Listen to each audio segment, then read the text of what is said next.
शादी होने के अगले दिन सबकी नींद खुलती है तो चारों लड़कियां गायब थीं।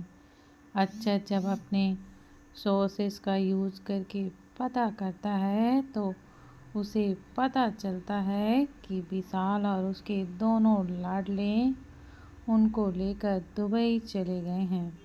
अपनी जान को बचाने के लिए वो चारों भी दुबई को रवाना हो जाते हैं। मिहिर मानवी के मंगलसूत्र की लोकेशन को ट्रैक करता है तो उसे पता चल जाता है कि वो लोग विशाल के दुबई वाले अंडरवर्ल्ड बेस पे हैं। मिहिर उनकी सिक्योरिटी सिस्टम में घुसने की कोशिश करता है, लेकिन कोई और उसको रोकने के लिए विशाल ने पहले ही वहाँ बैठा रखा था। मिहिर को अक्षत ने 1 घंटा दिया था उनके सिस्टम को हैक करके सब पता लगाने के लिए।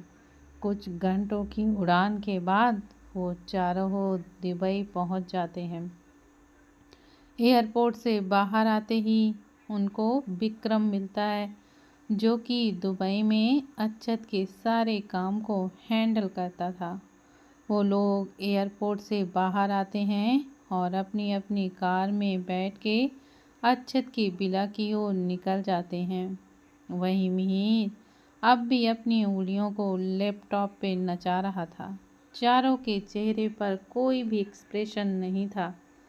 सबकी आंखें सर्द थीं और एक अजीब सी गर्माहट दुबई के मौसम में फैल रही थी। वहीं उन चारों की सड़ी हुई शक्ल देख के विक्रम को पसीने आ रहे थे। वो अपने पसीने पोंछते हुए मन ही मन उनको गालियाँ दिए जा रहा था, माना कि इनकी बीवी को कोई चुरा ले गया है। लेकिन ये क्या चाहते हैं कि बाकी सबकी वाइफ विधवा हो जाए। ऐसी शक्ल बना कर रखी है कि पूरे ही दुबई को आंखों से ही भस्म कर देंगे। चारों के चारों ही डेविल हैं डेविल। अगर मुझे मेरी जॉब प्यारी नहीं होती तो मैं इन जल्लादों की शक्ल भी नहीं देखता। देखने में इतने हैंडसम हैं, लेकिन काम राक्षसों वाले। शक्ल तो रावण जैसी बना रखी है। हे भगवान, इनकी बीवी इनको कैसे झेलती होगी। शायद झेल नहीं पा रही होंगी, इसलिए इनको छोड़ के दुबई आ गई होंगी। विक्रम के चेहरे पे आते जाते भावों को देख के कबीर बोलता है, क्या हुआ? तुम्हारी बीवी तुम्हें छोड़कर भाग गई क्या किसी के साथ? तुम हमको देख के ऐसे एक्सप्रेशन ला रहे हो, कहीं तुम्हारी नीयत तो नहीं बदल रही है हम हैंडसम बंदों को देख के? लेकिन अगर बिगड़ भी रही है तो मुझे कोई फर्क नहीं पड़ता, क्योंकि मेरी बीवी बहुत ही ज़्यादा हॉट है और शायद कुछ दिनों में मैं बाप भी बनने वाला हूँ। कबीर की बात सुन के सब लोग उसको घूरने लगते हैं, जैसे पूछ रहे हों, क्या छाया प्रेग्नेंट है? सबके चेहरे के भाव पढ़ के कबीर बेफिक्री सी बोलता है, मुझे मेरी परफॉर्मेंस पर कोई डाउट नहीं है, और वैसे भी मैंने उसका फर्स्ट टाइम बिल्कुल सही टाइम पर लिया था और वहाँ की सब भी ठीक था, तो मुझे लगता है वो प्रेग्नेंट तो हो ही जाएगी। अब क्रिकेट टीम चाहिए तो अभी से उसका प्रेग्नेंट होना ज़रूरी है।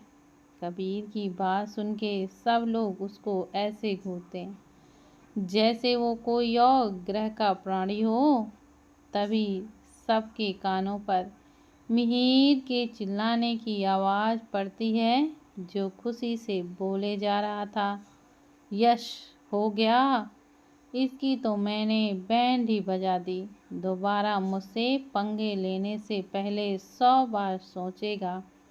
मिहिर अपनी नज़रों को उठा के सबकी ओर देखता है तो सब लोग उसे ही घूरे जा रहे थे, जैसे बोल रहे हों, अगर तुमने कुछ अच्छा नहीं बका तो तुम कुछ बकने लायक नहीं बचोगे।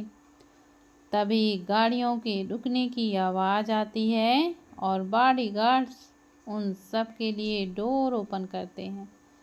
चारों बाहर आते हैं और उनके साथ ही विक्रम उनका कूली बन के आगे बढ़ रहा था और साथ ही उनको गालियां दिए जा रहा था। शायद ही कोई गाली होगी जो उसने ना बोली हो। उसके अंदर जाते ही विक्रम अपना सिर ऊपर करके बोलता है, हे भगवान, क्या कमी रह गई थी कहीं पे यहाँ के टेम्परेचर में जो आपने इन चारों कमीनों को और भेज दिया। वहीं दुबई के रेगिस्तान इलाके में एक चॉपर रेगिस्तान के बीच में आके लैंड करता है। उसमें से विक्रम, आर्यन और शिवान के साथ सूट बूट में चेहरे पर गॉगल्स के पीछे मक्कारी छिपाए बाहर आते हैं। आर्यन आगे बढ़ता है और एक जगह से कुछ मिट्टी हटा के उस जगह पे कुछ पासवर्ड लिंक करता है और उसके सामने कुछ सीढ़ियाँ खुल जाती हैं। वो तीनों अंदर जाते हैं और सामने खड़ी कार में जाकर बैठ जाते हैं। उनके अंदर जाते ही वो जगह फिर से बंद हो जाती है और सब रेत ही रेत हो जाता है। सबको देख के कोई नहीं बोल सकता था कि कोई उनके नीचे और दुनिया बसी हुई है। उस रेगिस्तान के नीचे पूरा का पूरा एक शहर बसा हुआ था। कुछ देर की ड्राइव के बाद वो तीनों एक बड़े से बंगलों के बाहर आकर रुकते हैं। उस बंगलों के चारों ओर एक अजीब तरह की रोशनी फैली हुई थी। विशाल आगे बढ़ के कुछ पासवर्ड टाइप करता है और उसके बाद वो लाइट ऑफ हो जाती है और वो तीनों अंदर की ओर बढ़ जाते हैं। अंदर हर एक कदम पे बॉडीगार्ड्स फैले हुए थे। उन तीनों ने मास्क पहना हुआ था, इसलिए कोई उनका चेहरा देख भी नहीं पा रहा था। लेकिन उनके हाथ में एक स्पेशल टाइप का कार्ड था जिससे वो लोग उनकी पहचान कर पा रहे थे और अपना सर झुका के उनको ग्रीट कर रहे थे। वो तीनों आगे बढ़ते हैं तो उन्हें एक आदमी मिलता है जिसका नाम राणा था। राणा आगे आके उनको ग्रीट करता है तो विशाल उसकी पीठ थपथपाते हुए बोलता है, well done Rana, well done, क्या कमाल किया है तुमने। कहाँ है वो सुंदरिया। राणा जवाब देते हुए बोलता है, मालिक, वो अंदर हैं पर अभी तक उनको होश नहीं आया है। काफ़ी हाई डोज था इसलिए अभी तक बेहोश ही पड़ी हुई हैं। कोई बात नहीं, आज उनकी बेहोशी में उनका दीदार कर लेते हैं।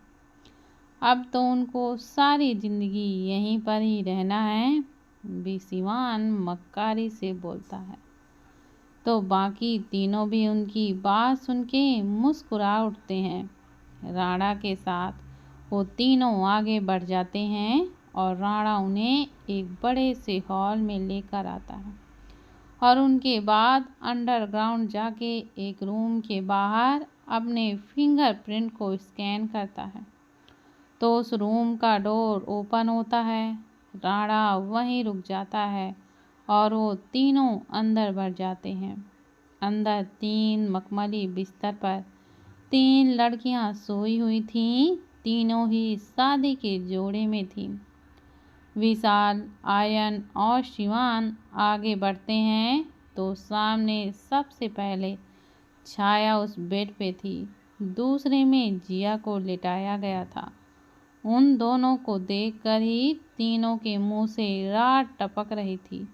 लेकिन जैसे ही तीनों तीसरे बेड की ओर जाते हैं, तीनों का ही माथा ठनक जाता है।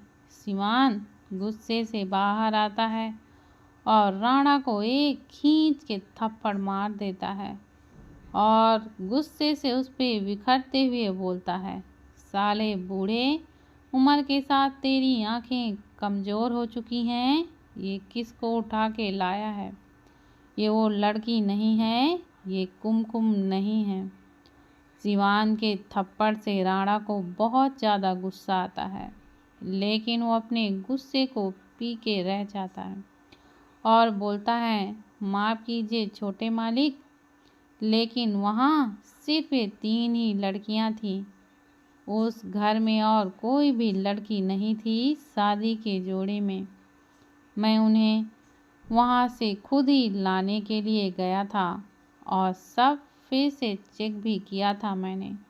अगर कुमकुम वहाँ भी नहीं थी, यहाँ भी नहीं है, तो कुमकुम गई कहाँ? सिवान गुस्से से अपने बाल नोचते हुए बोलता है। राणा की बात विशाल और आर्यन ने भी सुन ली थी। वो भी अपने दिमाग से ये सोचे जा रहे थे कि आखिर कुमकुम कहाँ है। वो तीनों फिर से अंदर चले जाते हैं और तीसरे बेड पर लेटी हुई लड़की को देखने लगते हैं, क्योंकि बेड में कुमकुम की जगह मानवी थी। अचानक आर्यन के दिमाग में कुछ स्ट्राइक करता है और वो सिवान की ओर मुड़ते हुए बोलता है, भाई आपको ये लड़की कुछ जानी पहचानी सी नहीं लग रही है? ये वही लड़की है छोटे, जो एक बार पहले भी हमारी लंका में आग लगाने आई थी, लेकिन ये बच कैसे गई? सिवान जवाब देता है। अपने लाडले की बात सुनकर विशाल के चेहरे पर पसीने आ जाते हैं और वो थोड़ा गुस्से में बोलता है, अगर ये वही लड़की है तो ये हमारे लिए खतरे की घंटी है, खतरे की घंटी। इसको ख़त्म करने में ही हमारी भलाई है। इतनी भी क्या जल्दी है डैड? ज़रा देख रहे हो ना, आपकी ये पहले से भी ज़्यादा हॉट हो गई है। और वैसे भी ये पिछली बार बच गई तो क्या हुआ, इस बार इसके मोटे दाम मिलेंगे। आर्यन अपने होंठों पर हाथ फेरता हुआ बोलता है। वहीं अक्षत के विला में चारों बैठे आगे का प्लान डिस्कस कर रहे थे। मिहिर ने मानवी के मंगलसूत्र में लगे जीपीएस से उसकी लोकेशन ट्रैक की थी। उसके अलावा उसे कुछ भी पता नहीं चल पाया था। वो तब तक कुछ नहीं कर सकता था जब तक कि मानवी को होश ना आ जाए। मिहिर को सिर्फ उस रेगिस्तान की लोकेशन मिली थी और मानवी की लोकेशन अंडरग्राउंड बता रहा था, मतलब रेगिस्तान के अंदर। इस वजह से वो काफ़ी परेशान थे, क्योंकि वहाँ पे दूर दूर तक रेत के टीलों के अलावा और कुछ भी नहीं था। अब तो सिर्फ उसकी लास्ट होप मानवी ही थी, जो अब तक बेहोश थी। वो उसके होश में आने के इंतज़ार के अलावा और कुछ भी नहीं कर सकते थे। मिहिर ने उसके मंगलसूत्र में एक ऐसा जीपीएस से साथ कैमरा और माइक्रोफोन भी फिट किया था, जिससे वो जब चाहे तब उसको देख और सुन सकता था। लेकिन वो तभी ऑन होते जब मानवी उनके लगे बटन को प्रेस करती। वहीं इंडिया के राज केरला में एक लड़की जो सफ़ेद कपड़ों में लिपटी हुई थी, उसकी पूरी बॉडी पर एक ग्रीन कलर का लेप लगा हुआ था और उसके पास ही 2 लेडीज बैठी हुई थी। उसने एक से एक लड़की उसकी बॉडी पे लेप लगा रही थी और वहीं दूसरी पत्थर में कुछ जड़ी बूटियों को पीसे जा रही थी। थोड़ी ही देर में वो दूसरी लड़की उन जड़ी बूटियों को पीस के एक बर्तन पर निकाल देती है और उस सफ़ेद चादर में लिपटी हुई लड़की के मुंह उसमें उसकी 2 बूंदें डाल देती है। थोड़ी ही देर में उस रूम का डोर ओपन होता है और एक सर्कस अंदर आता है। उसके आते ही वो दोनों लड़कियां बाहर चली जाती हैं और लड़का अंदर आकर उस लड़की के पास बैठ जाता है और एकटक उसके चेहरे को देखने लगता है। थोड़ी देर उसको यूं देख के वो लड़का बोलता है, आप बहुत जल्द ठीक हो जाएंगी और आपका ये दिमाग भी पूरी तरह से साफ हो जाएगा। फिर हम दोनों यहाँ से बहुत दूर चले जाएंगे हमेशा के लिए और अपनी एक नई दुनिया बसाएंगे। इतना बोलकर वो लड़का बाहर की ओर चला जाता है और उन दोनों लड़कियों को बोलता है, इनके लिए दवाइयों की डोज बढ़ाइए और जल्द से जल्द इनको ठीक कीजिए। इतना बोलकर वो लड़का वहाँ से चला जाता है और वो दोनों लड़कियाँ अपने अपने काम में लग जाती हैं। नेक्स्ट डे दुबई में अक्षत और उसकी पूरी पलटन ने पूरी रात से अपनी पलकों को एक बार भी नहीं झपकाया था, इस उम्मीद में कि पता नहीं कब मानवी को होश आए और वो लोग उससे बात कर पाएं। अगले दिन उनका इंतज़ार ख़त्म होता है और मानवी को होश आता है। मानवी धीरे धीरे से अपनी आँखों को खोलती है और एक पल को खुद को एक नई जगह पे पाके वह एकदम से डर जाती है, लेकिन जल्दी खुद को संभाल लेती है क्योंकि शायद वो जानती है कि ये जगह कौन सी है। उस जगह को देख के वो एक बार फिर अपनी पुरानी यादों पर खो जाती है। फ्लैशबैक। मानवी, अक्षत, राज, मिहिर और कबीर पांचों बचपन से ही साथ थे। मानवी के मॉम डैड इस दुनिया में नहीं थे, लेकिन सना जी उसे अपनी बेटी ही मानती थी। उन सब की स्कूलिंग एक ही स्कूल से हुई थी। उसके बाद वो आगे की पढ़ाई के लिए यूएस चले गए थे। उनकी पांचों की दुनिया उनसे ही शुरू होती थी और उनसे ही ख़त्म होती थी। उनकी ज़िंदगी में सब कुछ ठीक ही चल रहा था, लेकिन सिर्फ तब तक जब तक शिवान और आर्यन की नज़र श्रेणी पर नहीं पड़ी थी। श्रेणी काफ़ी ज़्यादा खूबसूरत थी। वो अपनी स्कॉलरशिप से वहाँ पढ़ाई कर रही थी और दिखने में भी काफ़ी ही ज़्यादा खूबसूरत थी। श्रेणी हॉस्टल में रहती थी और उन पांचों की दोस्त भी। श्रेणी को भी उन्होंने अपने साथ अपने घर में रहने को बोला था, लेकिन श्रेणी किसी पे भी बोझ नहीं बनना चाहती थी, इसलिए उसने मना कर दिया। शिवान और आर्यन भी उसी कॉलेज में ट्रांसफ़र होके आए और वो लोग हद से ज़्यादा कमीने थे। आए दिन उनके कमेंट्स फीजी को मिलते थे, इसलिए उन्हें कॉलेज से निकाल दिया गया था, लेकिन अपने बाप के पैसे की वजह से उनको इस कॉलेज में फिर से एडमिशन मिल जाता है। उन लोगों को पढ़ाई से तो कोई मतलब था ही नहीं। वो लोग तो कॉलेज भी सिर्फ और सिर्फ अपनी हरकतों के लिए ही आते थे कि कोई नई लड़की मिले और वो अपनी प्यास को बुझा सके। उस दिन भी वो दोनों कॉलेज ही आए थे, पर पार्किंग में अपनी गाड़ी के ऊपर लेटे हुए लड़कियों को स्कैन कर रहे थे, लेकिन उन्हें अब तक कोई भी पसंद नहीं आई थी। तभी उन्हें कॉलेज के एंट्री गेट से श्रेणी अंदर आती हुई दिखाई देती है। उसने एक क्रॉप टॉप के साथ सेट पहने हुई थी, जिससे उसका फिगर बहुत अच्छे से रिवल हो रहा था और वह हद से ज़्यादा हॉट भी लग रही थी। श्रेणी को देख के शिवान और आर्यन दोनों के ही मुंह से लार टपकने लगती है। श्रेणी जल्दी जल्दी अंदर जा रही थी कि शिवान और आर्यन उसका रास्ता रोक के खड़े हो जाते हैं और उसको ऊपर से लेकर नीचे तक स्कैन करने लगते हैं। श्रेणी को उनकी नज़रों से ही घिन आ रही थी। वो वहाँ से जाने लगती है कि शिवान उसका हाथ पकड़ के रोक लेता है और उसकी कमर पे हाथ फिराने लगता है। श्रेणी को उसका छूना गुस्सा दिला रहा था और उसने गुस्से से सिवान को एक थप्पड़ मार दिया था।